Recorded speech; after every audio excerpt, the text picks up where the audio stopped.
Hello, आप सभी मित्रों को मेरा नमस्कार। आप सबका हार्दिक स्वागत करता हूं अपने channel doctor Kaushalendra Indian history में।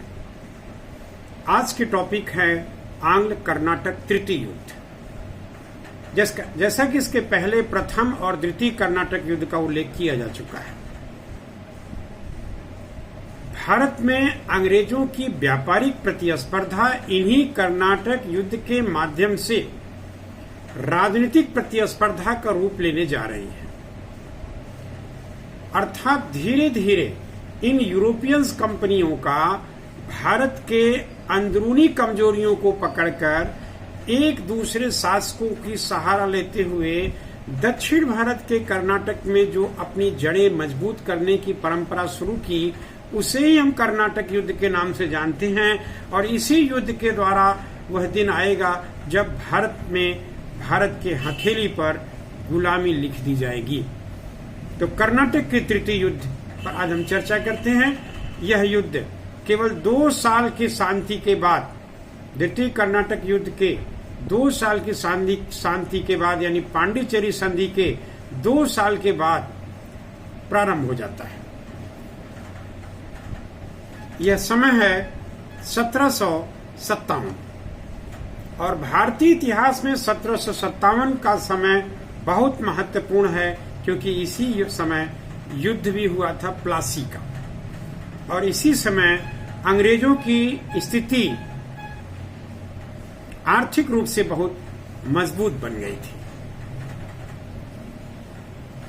तृतीय कर्नाटक युद्ध यह वास्तव में देखा जाए तो यूरोप में सप्तवर्षीय युद्धों का परिणाम था।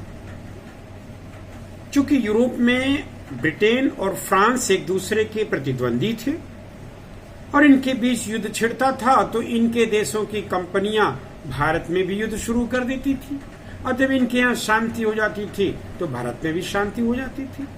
तो तृतीय कर्नाटक युद्ध का सप्तवर्षीय युद्ध का ही परिणाम हम मान सकते हैं। और इसी समय यानी कि 1757 में फ्रांस ने अपने तेज तर्रार सेनापति, जिसका नाम था काउंट डी लाली को भारत भेजने का निर्णय लिया। काउंट डी लाली भारत के लिए चल पड़ा। अप्रैल 1758 में वह भारत पहुंचा।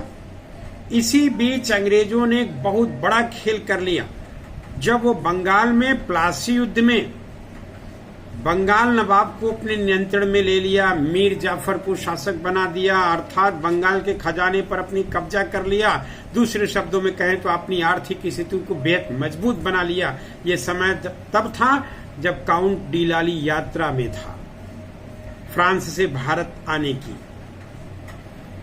इससे भारत में अंग्रेजों की आत्मबल बहुत बढ़ गई थी।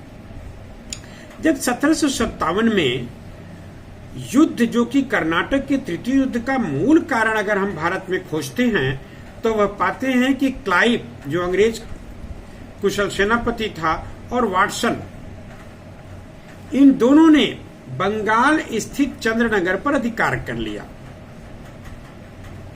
तो स्थल मार्गों के मर्मज्ञ क्लाइव और जल मार्गों के मर्मज्ञ वाटसन, जो एडमिरल था, इन दोनों के द्वारा फ्रांस के महत्वपूर्ण कंपनी चंद्रनगर, जो बंगाल में स्थित था, उस पर कब्जा कर लेना ही तृतीय कर्नाटक युद्ध का मुख्य कारण बना। 1758 में लाली ने जब फोर्ट सेंट डेविड को अपने अधिकार में ले लिया, जैसे वो भारत में आया तो सबसे पहले उसने यही निर्णय लिया, लेकिन यह उसका बहुत सफल निर्णय नहीं माना गया, क्योंकि उस पर बहुत दिनों तक अधिकार वो नहीं कर पाया। इसी बीच छुटपुट लड़ाइयां होती रही और 1760 में मद्रास और पांडिचेरी के बीच में एक जगह था बांडीवास। इसी स्थल पर ढंग से लड़ाई हुआ, कायदे में लड़ाई हुआ, जब अंग्रेजी सेना ने सर आयर कूट के नेतृत्व में और फ्रांसीसी सेना ने काउंट डी लाली के नेतृत्व में 22 जनवरी 1760 को बांडीवास में आमने सामने एक निर्णायक युद्ध के लिए आ गए। और यह युद्ध इतना भीषण था कि इस युद्ध में अस्तित्व की लड़ाई बन पड़ी। अंततः प्लासी युद्ध से विजयी अंग्रेजों के मनोबल बढ़े हुए थे। उनके पास धन की कमी नहीं थी, रसद की कमी नहीं थी, उनके पास अस्त्र की कमी नहीं थी, क्योंकि उनके पास मुद्रा बहुत था। दूसरी तरफ सरकारी खजाने पर चलने वाला फ्रांसीसी कंपनी इस युद्ध में हार गई, यानी बांडीवास युद्ध में फ्रांसीसियों की बुरी तरह पराजय हुआ। 26 जनवरी 1760 को पांडिचेरी पर अंग्रेजों का कब्जा हो गया। सेनापति लाली और बुस्सी गिरफ्तार कर लिए गए। इसके बावजूद भी लड़खड़ाता हुआ फ्रांस अपनी स्थिति को मजबूत करने का दिखावा करते हुए भारत में छुटपुट लड़ाइयां लड़ता रहा, लेकिन 1763 में यूरोप में फ्रांस और अंग्रेजों के बीच पेरिस की संधि संपन्न हो गई, और पेरिस की संधि संपन्न होते ही भारत में अंग्रेजों और फ्रांसीसियों के बीच भी तृतीय कर्नाटक युद्ध समाप्त हो गया।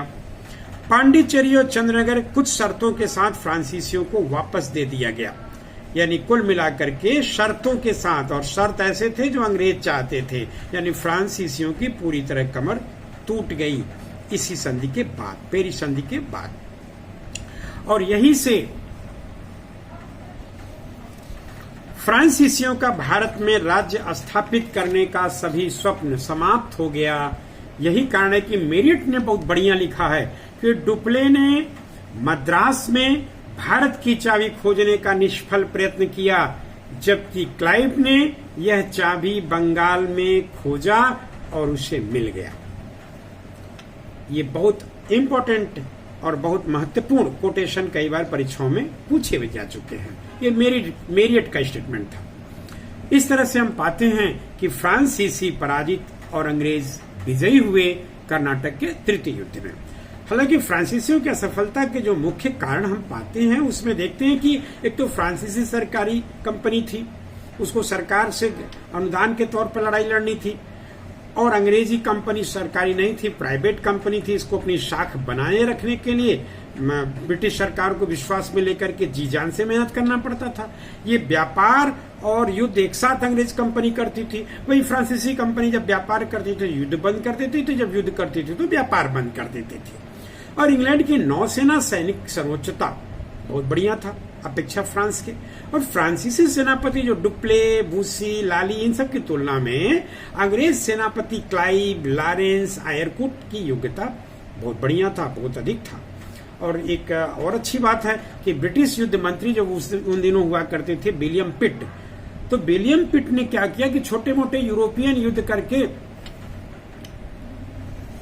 फ्रांसीसियों की ध्यान भटकाने की कोशिश करती रही, और इधर भारत में उसका लाभ अंग्रेजों ने उठाया। 1757 के प्लासी युद्ध के बाद एक निर्णायक मोड़ पर खड़ी हो जाती है। 1760 के बांडीवास युद्ध के बाद अपनी स्थिति स्पष्ट कर देती है कि भारत में किस यूरोपियंस की झंडा गड़ेंगे, और 1763-64 के बक्सर युद्ध के बाद तो कम से कम इतना मान लिया गया कि भारत की हथेली पर अंग्रेजों ने गुलामी लिख दिया, और फ्रांसीसी एक व्यापारिक कंपनी बन करके ही पुर्तगालियों की तरह भारत में शासन व्यापार करने लगे। इसी के साथ यह अध्याय खत्म होता है। धन्यवाद। जय हिंद। नमस्कार।